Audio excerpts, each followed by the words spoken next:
नमस्ते दोस्तों, स्वागत है आपका बुक बूस्टर में, जहां हम किताबों की दुनिया में डुबकी लगाते हैं और जिंदगी बदलने वाले सबक सीखते हैं। आज का वीडियो थोड़ा लंबा होने वाला है, लेकिन यकीन मानो हर पल इसके लायक होगा।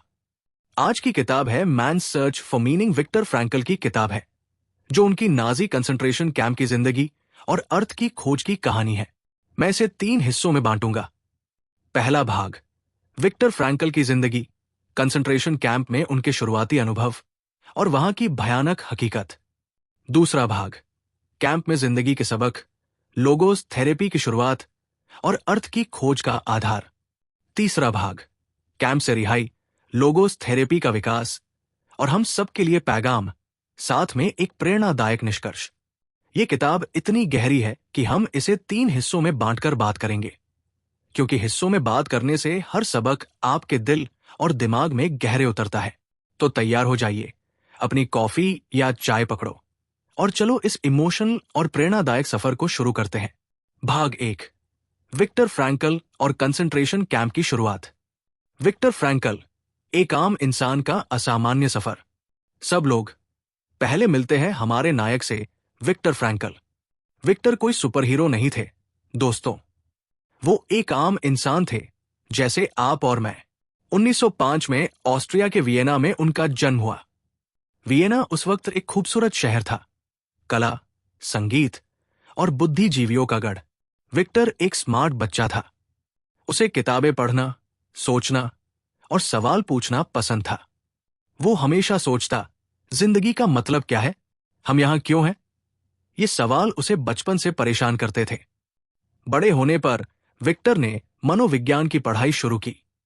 वो डॉक्टर बन गए, एक न्यूरोलॉजिस्ट और साइकियाट्रिस्ट। उन्हें इंसान का दिमाग समझना अच्छा लगता था। वो लोग जो उदास थे, जिन्हें जिंदगी बेकार लगती थी, विक्टर उनकी मदद करना चाहते थे। 1930 के दशक में वो वियना में एक मशहूर डॉक्टर बन गए। उनकी शादी हुई। उनकी पत्नी का नाम था टिली।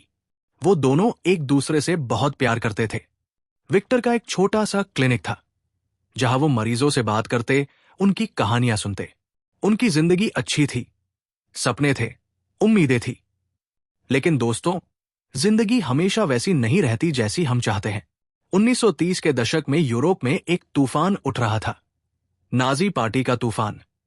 हिटलर का जर्मनी धीरे धीरे ऑस्ट्रिया पर कब्जा कर रहा था, और विक्टर, जो एक यहूदी थे, उनकी जिंदगी पर खतरे की छाया मंडराने लगी। नाजी कब्जा, सपनों का अंत। 1938 में जर्मनी ने ऑस्ट्रिया पर कब्जा कर लिया। यहूदियों के लिए जिंदगी मुश्किल होने लगी। विक्टर का क्लिनिक बंद कर दिया गया। उन्हें मरीज देखने की इजाजत नहीं थी। यहूदियों को गलियों में अपमानित किया जाता, उनके घर छीने जाते। विक्टर और उनका परिवार डर में जीने लगे। लेकिन विक्टर ने हिम्मत नहीं हारी। वो चुपके चुपके अपने मरीजों की मदद करते रहे। उन्हें लगता था कि चाहे कुछ भी हो, वो दूसरों का दुख कम करने की कोशिश करेंगे। 1942 में हालात और बिगड़ गए। नाजियों ने यहूदियों को कंसंट्रेशन कैंप भेजना शुरू कर दिया। एक दिन वो पल आया जिसका विक्टर को डर था। नाजी सैनिक उनके घर आए। विक्टर, उनकी पत्नी टिली, उनके मम्मी पापा, सबको ट्रेन में ठूंस दिया गया। उन्हें नहीं पता था कि वो कहां जा रहे हैं।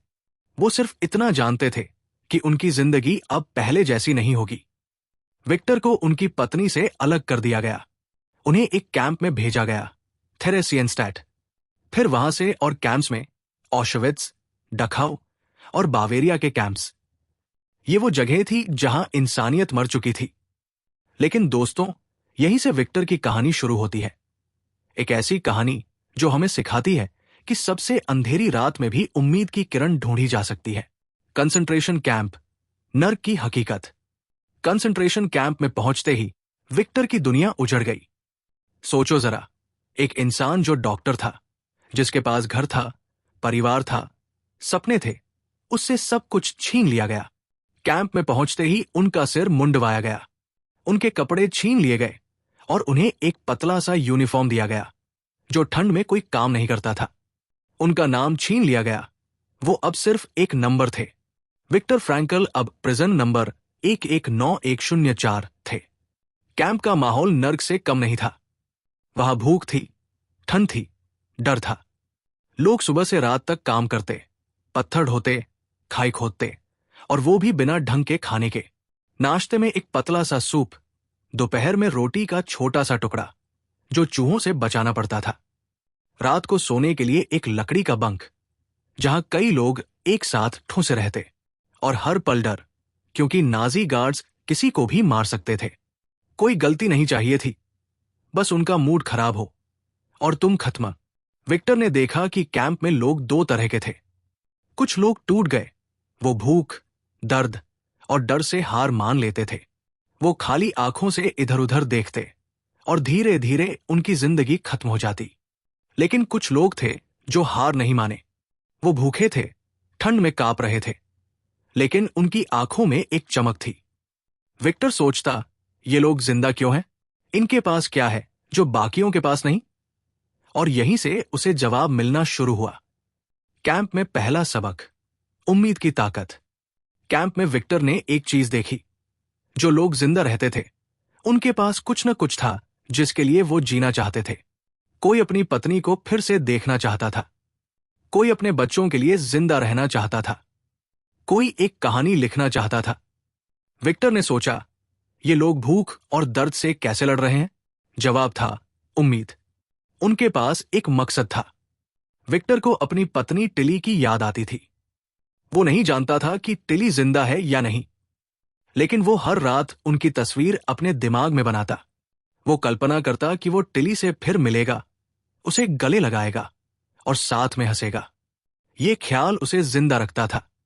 एक रात जब वो ठंड में कांप रहा था, उसने टिली की मुस्कान याद की, और उस पल उसे लगा कि कोई भी नाजी उसकी आत्मा को नहीं छू सकता। विक्टर ने कैंप में एक और चीज देखी, लोगों का व्यवहार। कुछ लोग कैंप में भी इंसानियत दिखाते। कोई अपने दोस्त को रोटी का टुकड़ा दे देता, कोई किसी को गिरने से बचा लेता। ये छोटी छोटी बातें थी, लेकिन इनमें बहुत ताकत थी। विक्टर ने सोचा, अगर इंसान यहां भी अच्छा बन सकता है, तो इसका मतलब है कि हमारे पास हमेशा एक चॉइस होती है। हम चुन सकते हैं कि हम कैसे जीना चाहते हैं। मनोविज्ञान का नया रास्ता। विक्टर एक मनोवैज्ञानिक थे। कैंप में भी उनका दिमाग चलता रहा। वो अपने आसपास के लोगों को देखते, उनके व्यवहार को समझते। वो सोचते, क्यों कुछ लोग हार मान लेते हैं और कुछ लोग लड़ते हैं? उन्हें एक जवाब मिला, जिन लोगों के पास जिंदगी का कोई मतलब था, वो जिंदा रहते थे। वो मतलब कुछ भी हो सकता था, अपने परिवार से मिलना, दुनिया को कुछ देना, या बस ये विश्वास कि उनकी जिंदगी का एक मकसद है। विक्टर ने कैंप में एक विचार बनाना शुरू किया, जो बाद में लोगोज थेरेपी कहलाया। लोगोज यानी अर्थ। विक्टर का मानना था कि इंसान की सबसे बड़ी जरूरत खाना, पानी या प्यार नहीं, बल्कि जिंदगी का अर्थ ढूंढना है। अगर तुम्हें यह पता है कि तुम क्यों जी रहे हो, तो तुम किसी भी हालत में जी सकते हो। कैंप में विक्टर ने इस विचार को टुकड़ों टुकड़ों में लिखा, कागज के छोटे छोटे टुकड़ों पर, जो उन्हें कहीं मिल जाते थे। वो सोचते, अगर मैं यहां से जिंदा निकला तो मैं दुनिया को यह बात बताऊंगा। कैंप की जिंदगी, हर दिन एक जंग। कैंप में हर दिन एक जंग थी। सुबह होती और गार्ड्स चिल्लाते, उठो, काम पर चलो। लोग ठंड में कांपते हुए काम पर जाते। भूख इतनी कि पेट में चूहे दौड़ते। विक्टर ने देखा कि लोग खाने के लिए लड़ते, रोटी का एक टुकड़ा छीनने के लिए। लेकिन वो खुद ऐसा नहीं करते थे। वो अपनी रोटी बांटते, अपने दोस्तों को हौसला देते। वो सोचते, मैं यहां भी इंसान बनकर रहूंगा। एक दिन विक्टर को एक खास काम मिला, कैंप में बीमार लोगों की देखभाल करना। वो डॉक्टर थे, तो उन्हें यह मौका मिला। वो मरीजों से बात करते, उनकी कहानियां सुनते। वो जानते थे कि वो ज्यादा कुछ नहीं कर सकते, न दवाइयां थी, न खाना, लेकिन वो मरीजों को हौसला देते। वो कहते, हिम्मत मत हारो, तुम्हारे पास अभी भी कुछ है, तुम्हारा मन, तुम्हारी आत्मा। और कई बार ये बातें मरीजों को जिंदगी दे देती थी। विक्टर ने कैंप में एक और चीज सीखी, हंसी की ताकत। वो और उनके दोस्त कभी कभी चुपके से मजाक करते। कोई कहता, यार ये सूप तो 5 स्टार होटल से आया है, और सब हंस पड़ते। ये हंसी छोटी थी, लेकिन इसने उन्हें इंसान बनाए रखा। विक्टर ने सोचा, अगर मैं यहां हंस सकता हूं, तो मैं कहीं भी हंस सकता हूं। उम्मीद का एक तारा। कैंप में एक रात विक्टर ने आसमान में एक तारा देखा। वो तारा चमक रहा था उस अंधेरे में जहां सब कुछ खत्म लगता था। विक्टर ने उस तारे को देखा और सोचा, ये तारा मेरी उम्मीद है। चाहे कितना भी अंधेरा हो, रोशनी हमेशा रहती है। उस रात उन्होंने अपने आप से वादा किया, वो हार नहीं मानेंगे। वो अपने लिए नहीं, बल्कि अपनी पत्नी के लिए, अपने मम्मी पापा के लिए और उन लोगों के लिए जिएंगे जो उनकी बातें सुनना चाहेंगे। विक्टर को नहीं पता था कि उनकी जिंदगी में क्या होने वाला है। क्या वो अपनी पत्नी से फिर मिलेंगे? क्या वो कैंप से जिंदा निकल पाएंगे? लेकिन उन्हें एक चीज पता थी, उनके पास एक मकसद था और वो मकसद उन्हें जिंदा रखेगा। भाग 2, कैंप के सबक और लोगोस थेरेपी की शुरुआत। कैंप में जिंदगी, हर पल एक इम्तिहान। पहले हिस्से में हमने देखा कि विक्टर फ्रैंकल को नाजी कंसंट्रेशन कैंप में भेज दिया गया। थेरेसियनस्टैट, ऑशविट्ज और फिर डखाउ के पास छोटे छोटे कैंप्स। ये वो जगह थी, दोस्तों, जहां इंसानियत को कुचल दिया जाता था। भूख, ठंड, डर और हर पल मौत का साया। विक्टर अब एक डॉक्टर नहीं थे, नहीं एक पति, नहीं एक बेटा। वो सिर्फ एक नंबर थे, प्रिजन 119104। लेकिन उनके अंदर एक चीज थी जो कोई नहीं छीन सकता था, उनका मन, उनकी आत्मा और उनकी उम्मीद। कैंप में जिंदगी हर दिन एक जंग थी। सुबह 4 बजे गार्ड्स चिल्लाते, उठो, काम पर चलो। लोग ठंड में कांपते हुए बाहर निकलते, पतले से कपड़ों में, जिनमें कोई गर्मी नहीं थी। काम होता पत्थर ढोना, रेलवे ट्रैक बनाना, खाइया खोदना, और ये सब बिना ढंग के खाने के। नाश्ते में पानी जैसा सूप, दोपहर में रोटी का एक टुकड़ा जो इतना छोटा होता कि उसे गिनना पड़ता। रात को एक लकड़ी का बंक जहां लोग एक दूसरे से चिपक कर सोते क्योंकि ठंड जान लेती थी। विक्टर ने देखा कि कैंप में लोग टूट रहे थे। भूख और दर्द ने कई लोगों की आत्मा को खा लिया। वो खाली आंखों से देखते, जैसे उनकी जिंदगी पहले ही खत्म हो चुकी हो। कुछ लोग सुसाइड कर लेते, वो बिजली की तारों पर कूद पड़ते क्योंकि उन्हें लगता कि इससे बेहतर कुछ नहीं। लेकिन विक्टर ने कुछ और भी देखा। कुछ लोग थे जो हार नहीं माने। उनके चेहरों पर दर्द था, लेकिन आंखों में एक चमक। वो चमक थी मकसद की, दोस्तों। और यहीं से विक्टर को जिंदगी के सबसे बड़े सबक मिलने शुरू हुए।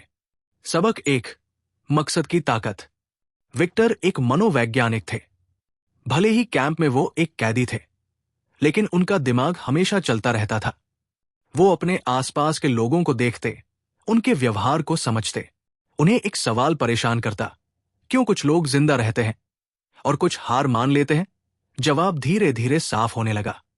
जो लोग जिंदा रहते थे, उनके पास कुछ न कुछ था जिसके लिए वो जीना चाहते थे।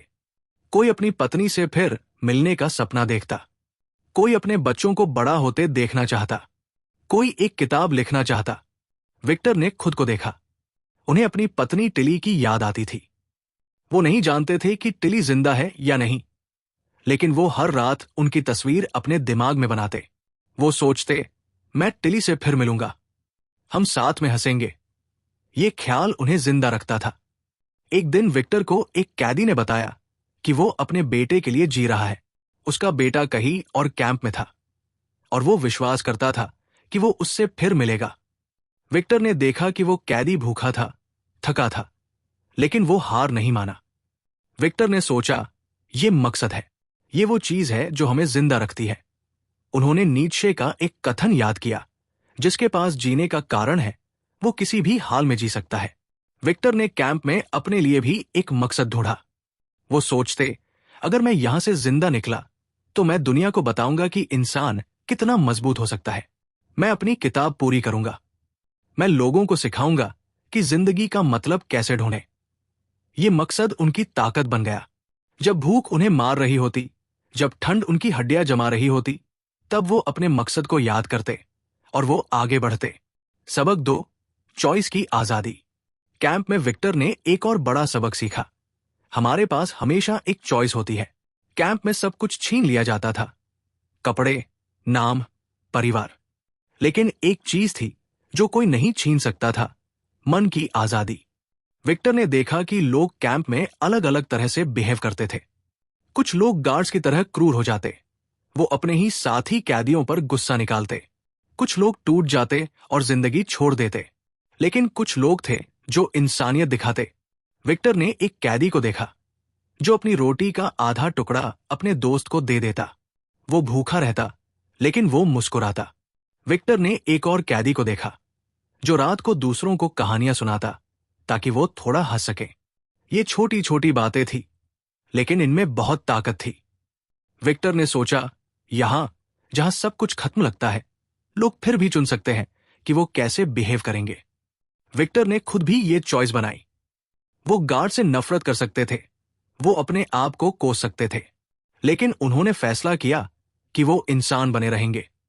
वो अपने साथी कैदियों से प्यार से बात करते, वो उनकी कहानियां सुनते, उन्हें हौसला देते। एक बार एक कैदी ने विक्टर से कहा, तुम मेरे लिए भगवान हो, तुमने मुझे याद दिलाया कि मैं अभी भी इंसान हूं। विक्टर की आंखें नम हो गई। उन्हें लगा कि वो कुछ सही कर रहे हैं। विक्टर ने सीखा कि हालात चाहे कितने भी बुरे हों, हमारे पास एक चॉइस होती है। हम कैसे सोचें, कैसे बिहेव करें, कैसे जिए।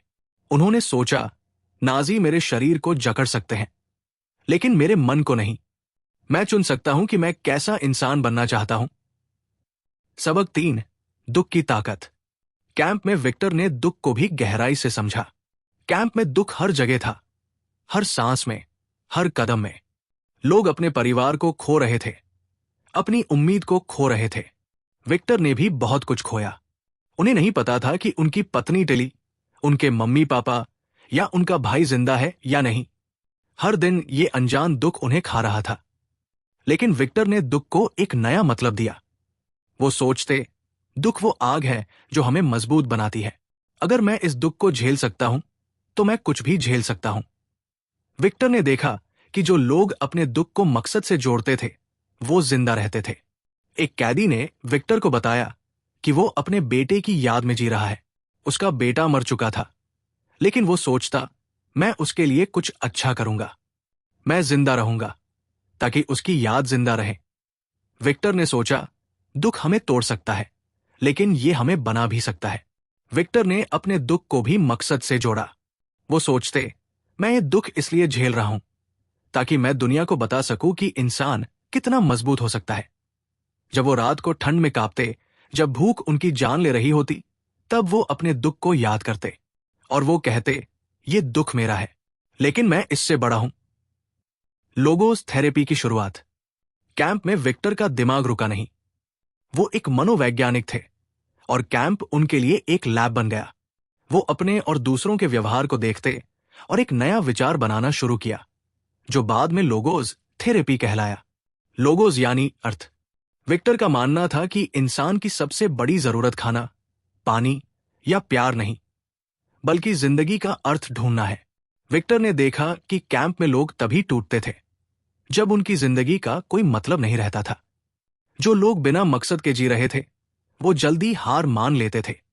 लेकिन जिनके पास एक छोटा सा मकसद था, चाहे वो अपने परिवार से मिलना हो या दुनिया को कुछ देना हो, वो लड़ते रहते थे। विक्टर ने सोचा, अगर मैं लोगों को उनकी जिंदगी का मतलब ढूंढने में मदद करूं, तो मैं उनका दुख कम कर सकता हूं। विक्टर ने कैंप में ही लोगोस थेरेपी के बीज बो दिए। वो अपने साथी कैदियों से बात करते। वो उनसे पूछते, तुम क्यों जीना चाहते हो? तुम्हारी जिंदगी में क्या खास है? कई बार लोग जवाब नहीं दे पाते थे, लेकिन विक्टर उन्हें हौसला देते।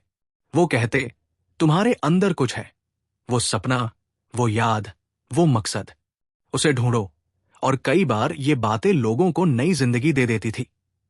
विक्टर ने अपनी किताब के टुकड़े लिखना शुरू किया, कागज के छोटे छोटे टुकड़ों पर जो उन्हें कैंप में कहीं मिल जाते। वो सोचते, अगर मैं जिंदा निकला तो मैं ये किताब पूरी करूंगा। मैं दुनिया को बताऊंगा कि अर्थ की खोज ही इंसान की सबसे बड़ी ताकत है। कैंप में छोटी छोटी खुशियां। कैंप में खुशी नाम की कोई चीज नहीं थी, लेकिन विक्टर ने सीखा कि खुशी को ढूंढा जा सकता है छोटी छोटी चीजों में। एक दिन वो काम पर जा रहे थे। सूरज उग रहा था, लाल, गर्म। विक्टर ने उसे देखा और सोचा, कितना खूबसूरत है। उस पल उन्हें लगा कि वो आजाद है।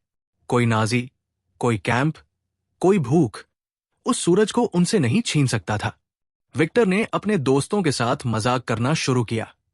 वो रात को चुपके से कहानियां सुनाते। कोई कहता, यार ये सूप तो शेफ ने बनाया है, और सब हंस पड़ते। ये हंसी छोटी थी, लेकिन इसने उन्हें इंसान बनाए रखा। विक्टर ने सोचा, अगर मैं यहां हंस सकता हूं तो मैं कहीं भी हंस सकता हूं। एक बार विक्टर ने एक कैदी को देखा जो रात को तारों को देख रहा था। वो कैदी भूखा था, थका था, लेकिन वो मुस्कुरा रहा था। विक्टर ने पूछा, तुम इतने खुश क्यों हो? उसने जवाब दिया, ये तारे मुझे मेरे घर की याद दिलाते हैं, और मैं जानता हूं कि मैं फिर घर जाऊंगा। विक्टर को उसकी बात दिल में उतर गई। उन्होंने सोचा, खुशी बाहर नहीं, हमारे अंदर है। उम्मीद का पेड़। कैंप में एक दिन विक्टर ने एक छोटा सा पौधा देखा। वो पौधा कैंप की बंजर जमीन में उग रहा था, जहां कोई घास भी नहीं थी। विक्टर ने उसे देखा और सोचा, अगर ये पौधा यहां उग सकता है तो मैं भी जी सकता हूं। वो पौधा उनकी उम्मीद का प्रतीक बन गया।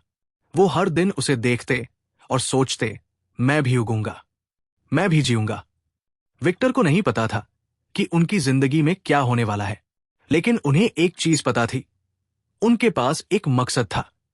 वो अपने लिए नहीं, बल्कि उन लोगों के लिए जीना चाहते थे जो उनकी बातें सुनेंगे। वो दुनिया को बताना चाहते थे कि इंसान कितना मजबूत हो सकता है, और ये मकसद उन्हें हर दिन एक नई सांस देता था। भाग 3, रिहाई, लोगोस थेरेपी का विकास और जिंदगी का पैगाम। लगभग 3000 शब्द। पिछले हिस्से में हमने विक्टर फ्रैंकल को नाजी कंसंट्रेशन कैंप की आग में तपते देखा।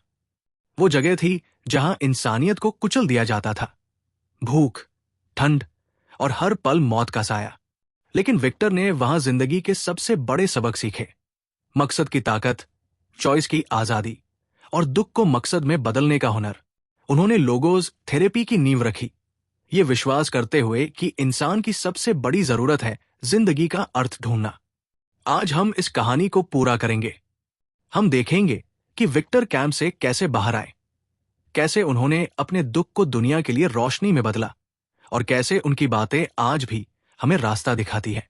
कैंप का अंत, रिहाई का दिन। 1945 का साल था। यूरोप में दूसरा विश्व युद्ध अपने आखिरी दौर में था।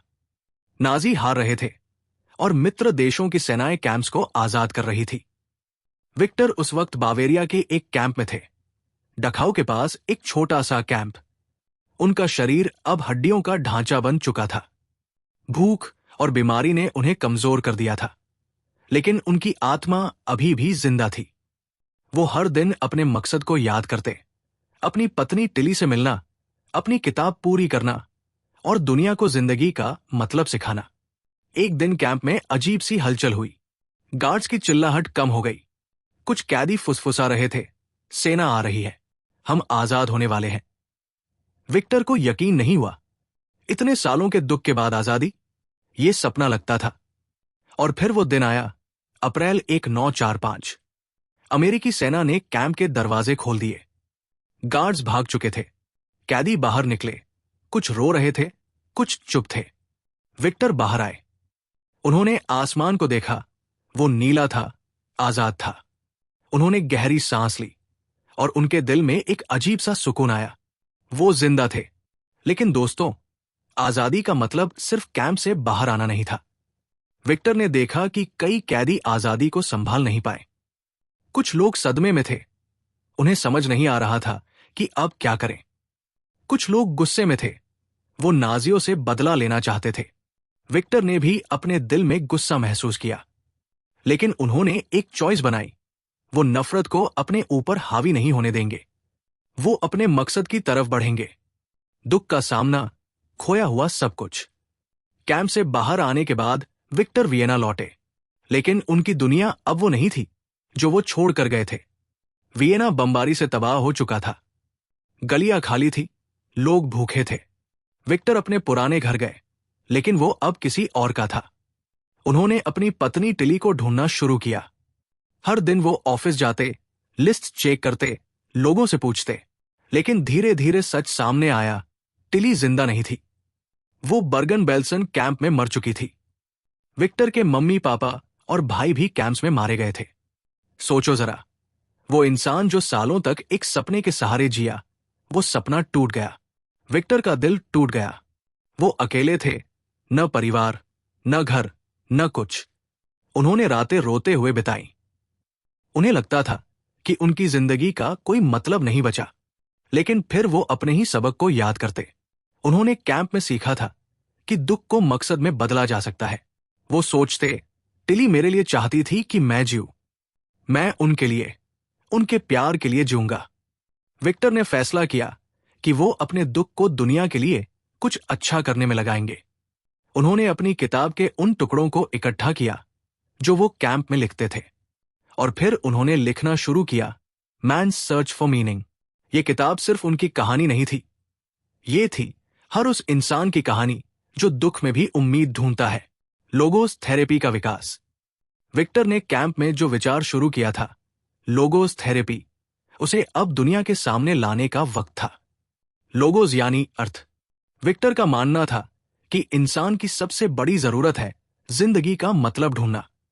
अगर तुम्हें पता है कि तुम क्यों जी रहे हो, तो तुम किसी भी हालत में जी सकते हो। यह विचार फ्रायड और एडलर जैसे मनोवैज्ञानिकों से अलग था। फ्रायड कहते थे कि इंसान की जिंदगी सुख की तलाश में है। एडलर कहते थे कि इंसान शक्ति चाहता है। लेकिन विक्टर ने कहा, इंसान अर्थ चाहता है। विक्टर ने वियना में फिर से डॉक्टरी शुरू की। वो मरीजों से मिलते, उनकी बातें सुनते। उनके मरीज वो लोग थे जो युद्ध में सब कुछ खो चुके थे, अपना परिवार, अपना घर, अपनी उम्मीद। विक्टर उन्हें एक सवाल पूछते, आप क्यों जीना चाहते हैं? कई लोग जवाब नहीं दे पाते थे, लेकिन विक्टर उन्हें हौसला देते। वो कहते, आपके अंदर एक मकसद है, उसे ढूंढो। और धीरे धीरे लोग अपने दुख से बाहर आने लगे। विक्टर ने लोगोस थेरेपी को एक सिस्टम बनाया। उन्होंने कहा कि जिंदगी का मतलब हर इंसान के लिए अलग होता है। कोई अपने बच्चों के लिए जीता है, कोई अपनी कला के लिए, कोई दुनिया को बेहतर बनाने के लिए। लेकिन ये मतलब ढूंढना जरूरी है। विक्टर ने 3 तरीके बताए जिनसे लोग अर्थ ढूंढ सकते हैं। कुछ बनाकर, चाहे वो एक किताब हो, एक पेंटिंग हो, या एक छोटा सा काम। कुछ अनुभव करके, प्यार, प्रकृति या दोस्ती जैसे अनुभव। दुख को मकसद में बदलकर, जब तुम्हारा दुख तुम्हें कुछ सिखाता है। विक्टर ने अपने मरीजों को यह सिखाया। वो कहते, आपके पास जो दुख है उसे गले लगाओ। पूछो, ये मुझे क्या सिखा रहा है? और उनकी बातें लोगों के दिल में उतरने लगी।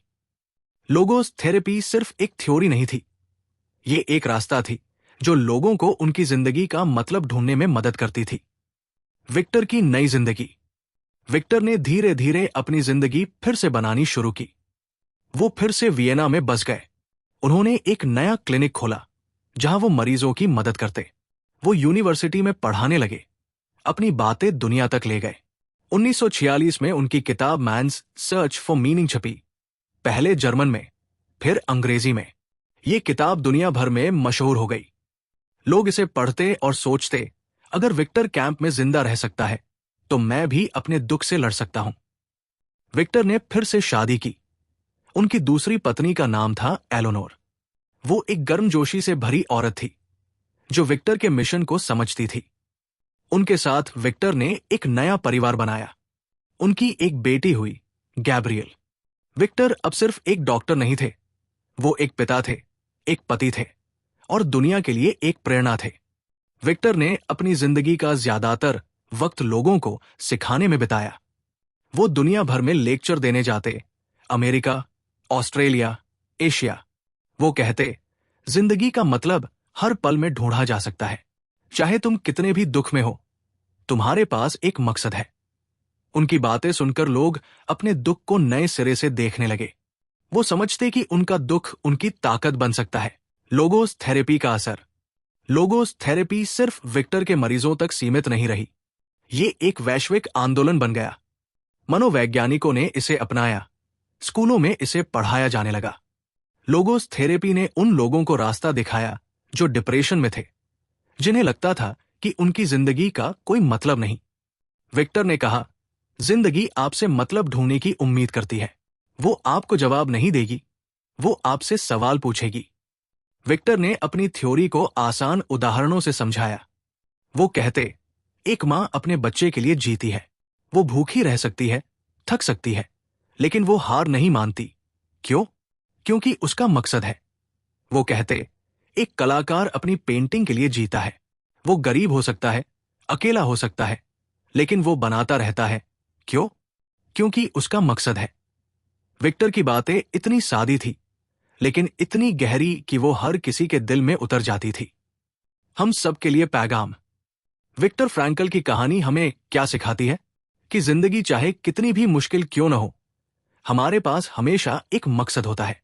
कैंप में विक्टर ने सबसे बुरा समय देखा, भूख, दर्द और अपने परिवार को खोने का दुख। लेकिन उन्होंने हार नहीं मानी। उन्होंने अपने दुख को मकसद में बदला। और अगर वो ऐसा कर सकते हैं, तो हम क्यों नहीं? सोचो जरा, हम सबकी जिंदगी में दुख है।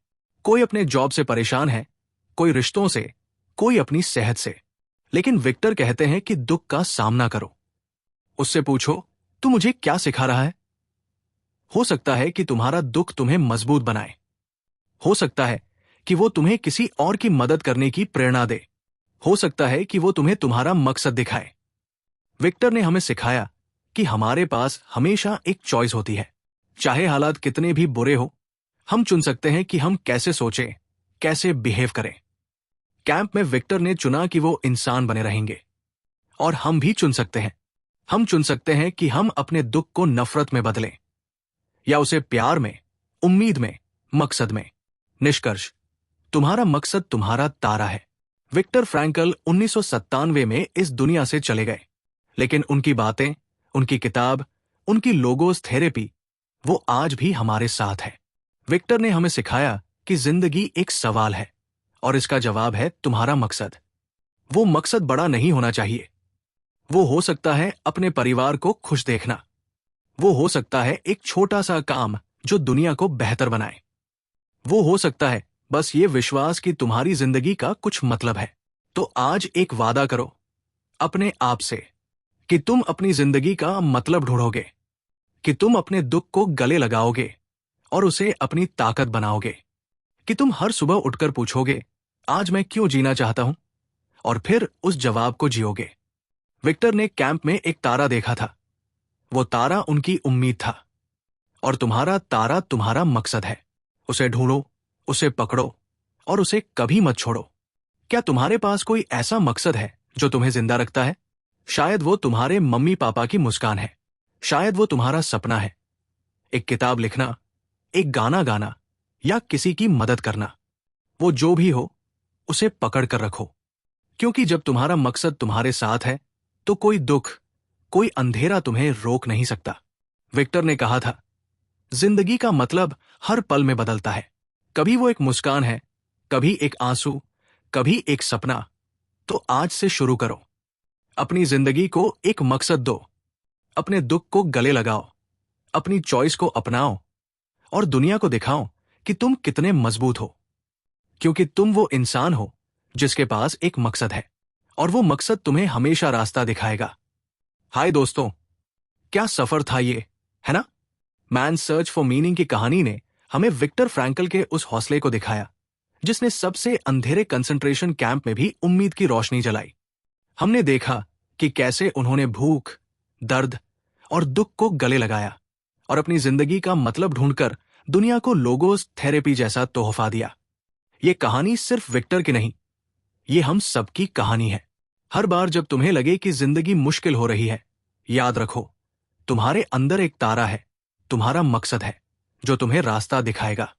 तो दोस्तों, आज रुककर एक पल अपने आप से पूछो, तुम्हारा मकसद क्या है?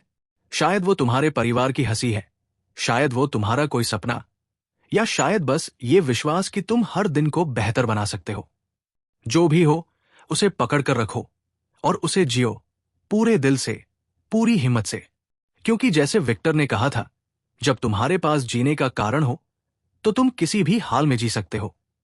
और हां, अगर आपको विक्टर की ये कहानी, उनके सबक और हमारा ये बुक बूस्टर का सफर पसंद आया, तो हमारे लिए थोड़ा सा प्यार दिखाओ ना। इस वीडियो को लाइक कर दो, क्योंकि हर लाइक हमें बताता है कि आप हमारे साथ हैं। इसे शेयर करो अपने दोस्तों, परिवार या किसी ऐसे इंसान के साथ जिसे थोड़ी सी प्रेरणा की जरूरत है। और नीचे कमेंट में जरूर बताओ विक्टर की कहानी का कौन सा सबक आपके दिल को छू गया। आपका मकसद क्या है? हम आपके कमेंट्स पढ़ने के लिए बेताब रहते हैं, तो कुछ ना कुछ लिख डालो। अगर आप चाहते हो कि ऐसी ही गहरी, इमोशनल और जिंदगी बदलने वाली कहानियां आपके पास आती रहें, तो अभी सब्सक्राइब कर लो और वो बेल आइकन दबाना मत भूलो, ताकि हर नई कहानी आप तक सबसे पहले पहुंचे।